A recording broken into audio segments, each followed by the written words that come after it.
এটাই হচ্ছে বাস্তবতা। আসলে সবকিছু জিনিসের একটা বয়স থাকে। এমন সময় আসবে দেখবেন আপনার টাকা আছে অনেক, বাইক আছে, গাড়ি আছে, হাতে আইফোন 17 প্রো ম্যাক্স আছে, বাট আপনার ঘোরার যে একটা যে মানে ইচ্ছা বা শক্তি, যে মন চায় একটু ঘুরে আসি, সেইটা আপনার থাকবে না। হ্যাঁ, হোয়াটসঅ্যাপ এভরিওয়ান, কি অবস্থা সবার? আশা করি সবাই ভালো আছেন। একটু ঠান্ডা লাগছে, এই জন্য গলাটা বসে গেছে। এই গরমের দিনে আবার ঠান্ডা লাগে, কি একটা অবস্থা। যাই হোক, ঠান্ডা লাগার কারণ হলো বৃষ্টিতে ভিজছিলাম, আর রাতে বৃষ্টিতে ভিজে ভিজে মাছ মারছিলাম। তো যেহেতু গ্রামে বাস করি, রাতে একটু একটু মাছ মারার মজাই আলাদা, মাছ মারতে হয়, তাই রাতে মাছ ধরি আমরা। আর এখন বের হয়েছি তেঁতুলিয়া যাওয়ার উদ্দেশ্য। যদিও আমার বাসা থেকে তেঁতুলিয়া বেশি দূরে না, মোটামুটি ঘন্টাখানিক লাগবে মেবি যাইতে। তো এখন আমি আমার বাসা থেকে বের হয়েছি। আমার বাসা কিন্তু এই পাশে কাছে, এই যে এই কোনাটাতে, বাট একটু ঘুরে আসতে হয়। আর এটা হচ্ছে আপনাদের তালমা নদী, যেটা আমাদের পঞ্চগড় শহর থেকে মোটামুটি 10 থেকে 11 কিলোমিটার দূরে অবস্থিত। আর এখান থেকে কিন্তু আমাদের জগদল বাজার অনেক কাছেই, মানে তেঁতুলিয়া হাইওয়ে জগদল বাজার, যেটা তেঁতুলিয়া যাওয়ার সময় এই বাজারের উপর দিয়ে যাইতে হয়। আমি সরাসরি এই বাজারে গিয়ে উঠবো, দেন ওইখানে আমার একটা ফ্রেন্ড ওয়েট করতেছে, ওকে ওইখান থেকে নিয়ে দেন তারপরে আমরা তেঁতুলিয়ার উদ্দেশ্য রওনা হব।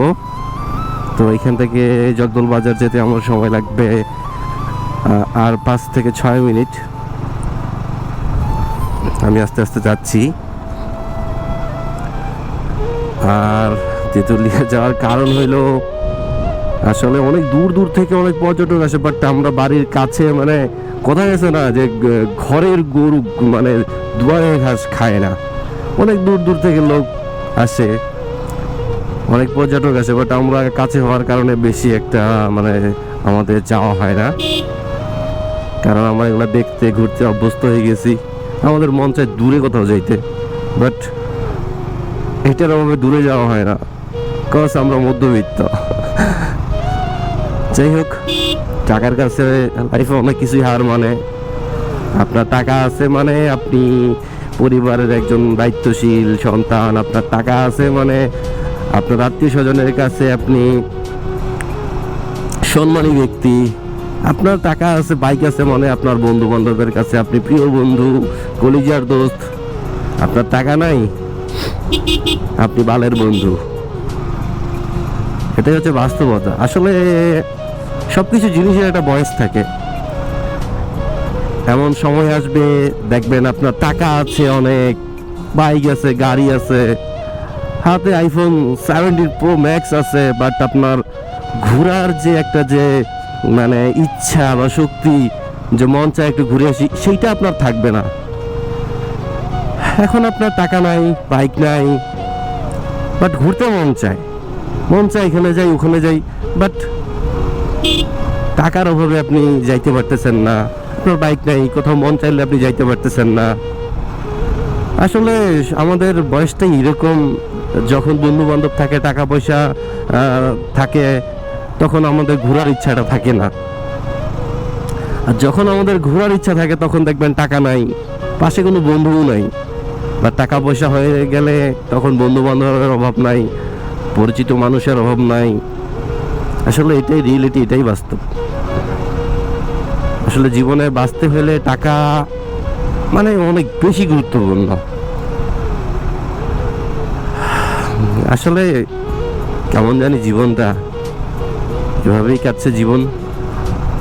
তো আমি অলরেডি চলে আসলাম জগদল বাজারের কাছাকাছি, তাই ওই ফ্রেন্ডটাকে নিব, এখান থেকে তেঁতুলিয়ার উদ্দেশ্যে রওনা হব। আর আমার ব্যাটারিতে ব্যাকআপ অনেক কম দেয়, এখানে অনেক মানে ব্যাকআপ দেয় না বললেই চলে। গোপ্রো হিরো 10 ইউজ করি, বাট ব্যাটারি হয়ে গেছে দুর্বল। এখন যে হুটহাট করে একটা নতুন ব্যাটারি কিনবো, সেই অবস্থানটাও নাই, মানে টাকা।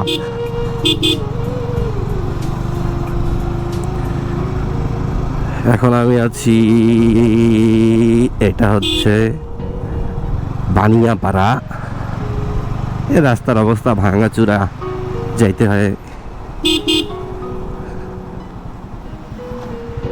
কি হয়েছে, বাইকের লুকিং গ্লাস খুলে রাখছি।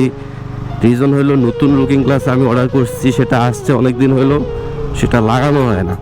তো ভাবছিলাম সেদিন রাতে বাসায় বাইকটা পড়েছিল, বের হই নাই রাতে, মানে সারাদিন বাইক বেরই করি নাই। পরে ভাবলাম যে লুকিং গ্লাসগুলো খুলে ফেলি, খুলে নতুনগুলা সেট করি। বাট খোলা হয়েছে আর সেট আপ করা হয় নাই। এইভাবেই বের হয়েছি তেঁতুলিয়ার উদ্দেশ্য। আসলে আমার কাছে নিজের কাছে কেমন যেন একটু ছাপড়ি ছাপড়ি লাগতেছে। আমার আসলে এইভাবে লুকিং গ্লাস চালাইতে আমার একদমই ভালো লাগে না। তারপরও যাচ্ছি, যদিও হাইওয়েতে মামারা থাকে, যদি আরো আটকায় কি যে কৈফত দিতে হয় আমাকে, যায় না। তো চলুন দেখা হচ্ছে হাইওয়েতে গিয়ে। এই পর্যন্ত ব্লগটা শেষ করলাম। Tata, bye bye.